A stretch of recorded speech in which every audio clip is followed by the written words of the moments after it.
Hi, welcome back to our channel. കഴിഞ്ഞ വീഡിയോയിൽ നമ്മൾ ഡിസ്കസ് ചെയ്തത് 7ാം ക്ലാസ്സിലെ ഹിന്ദിയുടെ ക്വസ്റ്റ്യൻ പേപ്പർ ആയിരുന്നു. അതിൻ്റെ ബാക്കി ക്വസ്റ്റ്യൻസ് ആണ് ഈ വീഡിയോയിൽ നോക്കാൻ പോകുന്നത്. ചോദ്യം നോക്കിക്കോളൂ.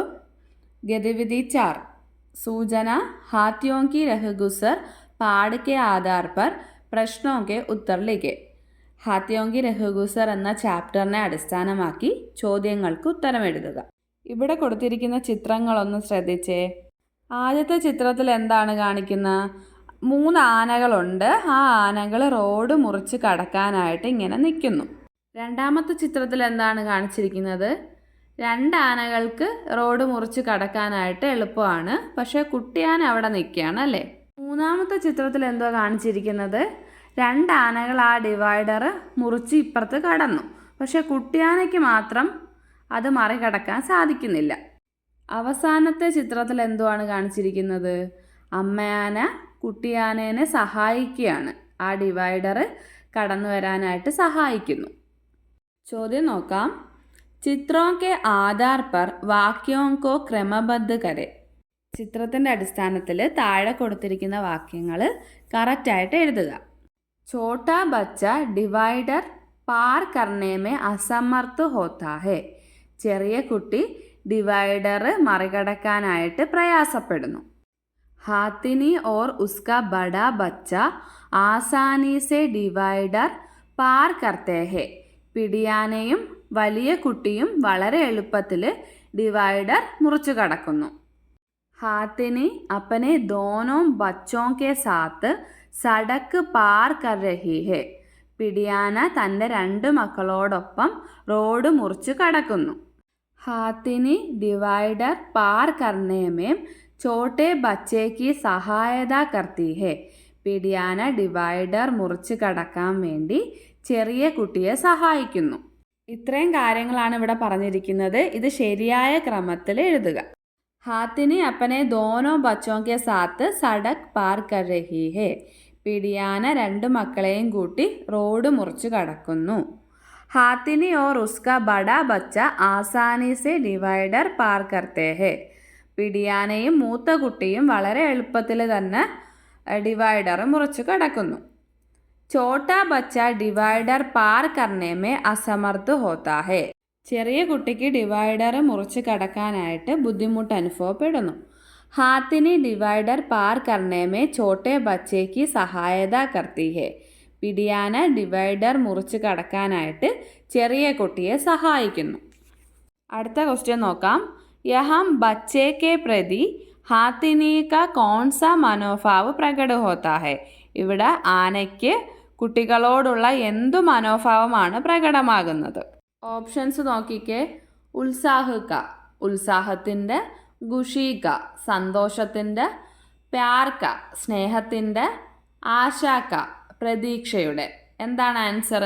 ആൻസർ പ്യാർക്ക സ്നേഹത്തിൻ്റെ. അടുത്ത ഗതിവിധി നോക്കാം.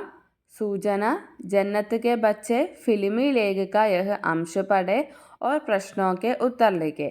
ജന്നത്ത് കെ ബച്ച എന്ന ചാപ്റ്ററിലെ കുറച്ച് ഭാഗമാണ് ഇവിടെ കൊടുത്തിരിക്കുന്നത്. അത് വായിച്ചു നോക്കിയതിന് ശേഷം ചോദ്യങ്ങൾക്ക് ഉത്തരം എഴുതുക. ഫിലിം കാ നാം ഹേ ചിൽഡ്രൻ ഓഫ് ഹെവൻ യാനി ജന്നത്ത് കെ ബച്ചെ. ഈ സിനിമയുടെ പേരാണ് ചിൽഡ്രൻ ഓഫ് ഹെവൻ അല്ലെങ്കിൽ ജന്നത്ത് കെ ബച്ചെ. ജന്നത്ത് കെ ബച്ചെ എന്ന് പറഞ്ഞത് സ്വർഗത്തിലെ കുട്ടികൾ എന്നാണ് മീനിങ്. യഹ് ഏക്ക് ഇറാനി ഫിലിം ഹെ. ഇതൊരു ഇറാനി ചിത്രമാണ്. इस फिल्म के मुख्य किरदार है अली और साहरा नाम के 2 बच्चे. ഈ ചിത്രത്തിലെ മുഖ്യ കഥാപാത്രങ്ങളാണ് അലിയും ജാഹറ എന്ന് പറഞ്ഞ 2 കുട്ടികൾ. ഇത്രയും കാര്യങ്ങളാണ് പാസേജിൽ പറയുന്നത്. ഇനി ആദ്യത്തെ ക്വസ്റ്റ്യൻ നോക്കാം.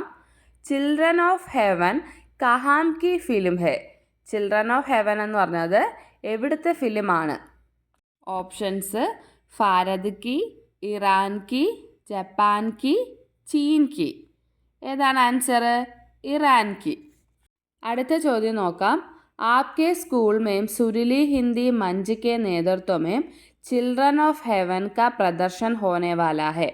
നിങ്ങളുടെ സ്കൂളിൽ സുരിലി ഹിന്ദിയുടെ നേതൃത്വത്തിൽ ചിൽഡ്രൻ ഓഫ് ഹെവൻ എന്ന ചിത്രം പ്രദർശിപ്പിക്കാനായിട്ട് പോവുകയാണ്. ഇസ്കി സൂചന ദേനെ കെ ലിയെ ഉദ്ഘോഷണ തയ്യാർ കരെ. ഇത് അറിയിച്ചുകൊണ്ട് ഒരു ഉദ്ഘോഷണ, അതായത് ഒരു അനൗൺസ്മെൻറ്റ് തയ്യാറാക്കുക. നമ്മൾ ഈ ചാപ്റ്ററിൻ്റെ ക്വസ്റ്റ്യൻസ് പഠിച്ചപ്പോൾ ഇതേ സെയിം ക്വസ്റ്റ്യൻ ചെയ്തിട്ടുണ്ടായിരുന്നു. അവിടെ ഹിന്ദി ക്ലബ് എന്നായിരുന്നു. ഇവിടെ അതിന് പകരം എന്ത് എഴുതിയാൽ മതി? സുരുലി ഹിന്ദി എന്ന് കൊടുത്താൽ മതി.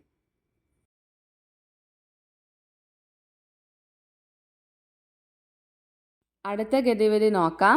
സൂചന സാഫ് സഫായി മേ അവൽ ഗാവ് ലേഖക യഹ് അംശ് പഠേ ഓർ പ്രശ്നോ കെ ഉത്തറിലേക്ക്. ഇവിടെ കൊടുത്തിരിക്കുന്നത് സാഫ് സഫായി മേ അവൽ ഗാവ് എന്ന ചാപ്റ്ററിലെ കുറച്ച് ഭാഗമാണ്. അത് വായിച്ച് നോക്കിയതിന് ശേഷം ആൻസർ എഴുതുക. യഹാം ലോഗ് അപ്പനെ ഘർ സേ നികൽനെ വാലെ കൂടെ കച്ചരെ കോഫി ഡസ്റ്റ്ബിൻ മേ ജമാ കർത്തേ ഹെ. ഇവിടെ ആളുകൾ അവരുടെ വീട്ടിലുള്ള വേസ്റ്റുകളെല്ലാം കൂടി ഒരു ഡസ്റ്റ്ബിന്നിൽ ശേഖരിക്കുന്നു. ഓർ ഫിർ ഉസേ ഏക് ജഗഹ് ഇക്കട്ടാ കർ खेती के लिए खाद की तरह इस्तेमाल करते हैं. പിന്നീട് ഇതിനെ വേറൊരു സ്ഥലത്ത് ശേഖരിച്ചിട്ട് കൃഷിക്ക് യോജ്യമായിട്ടുള്ള ഒരു വളമാക്കി മാറ്റുന്നു. ഇത്രയാണ് പാസേജിൽ പറഞ്ഞിട്ടുള്ളത്. ഇനി ഓരോ ക്വസ്റ്റ്യൻസ് നോക്കാം. മാവ്നിലോവ് കെ ലോഗ് കൂടെ കച്ചരെ ഇക്കട്ടാ കർ കിസ്കെ ലിയെ ഇസ്തേമാൽ കർത്തേ ഹെ. മാവ്നിലോവിലെ ആളുകൾ അവിടുത്തെ വേസ്റ്റ് ശേഖരിച്ച് എന്തിനു വേണ്ടിയാണ് ഉപയോഗിച്ചിരുന്നത്? ഓപ്ഷൻസ്: ഖേത്തി കേലിയെ കൃഷിക്ക് വേണ്ടി, പഖാനെ കേലിയെ പാചകത്തിന് വേണ്ടി, ജലാനെ കേലിയെ കത്തിക്കാൻ വേണ്ടി, ബഹാനെ കേലിയെ ഒഴിവാക്കാൻ വേണ്ടി. ആൻസർ ഖേത്തി കേലിയെ. കൃഷിക്ക് വളമായിട്ടാണ് അവർ വേസ്റ്റ് ഉപയോഗിച്ചത്. അടുത്ത ക്വസ്റ്റ്യൻ നോക്കിക്കോളൂ. സ്വസ്ഥ രഹനെ കേലിയെ പര്യാവരൺ കാ സാഫ് രഖനാ ഹെ. അതായത് ആരോഗ്യത്തോടെ ഇരിക്കാൻ പരിസ്ഥിതി എല്ലാം വൃത്തിയാക്കി വയ്ക്കണം. യഹ് സന്ദേശ് ദേനെ വാല ഏക്ക് പോസ്റ്റർ തയ്യാർ കരെ. ഈ ഒരു സന്ദേശം അറിയിച്ചുകൊണ്ട് ഒരു പോസ്റ്റർ തയ്യാറാക്കുക. ഒരു പോസ്റ്റർ ഇവിടെ ചേർത്തിട്ടുണ്ട്. ഇതുപോലെ നിങ്ങൾക്ക് ഇഷ്ടമുള്ള പോസ്റ്ററുകൾ തയ്യാറാക്കാം. ഇന്നത്തെ വീഡിയോ എല്ലാവർക്കും ഇഷ്ടമായെന്ന് കരുതുന്നു. വീഡിയോ ഇഷ്ടമായിട്ടുണ്ടെങ്കിൽ ലൈക്ക് ചെയ്യുക, ഷെയർ ചെയ്യുക, സബ്സ്ക്രൈബ് ചെയ്യുക. താങ്ക്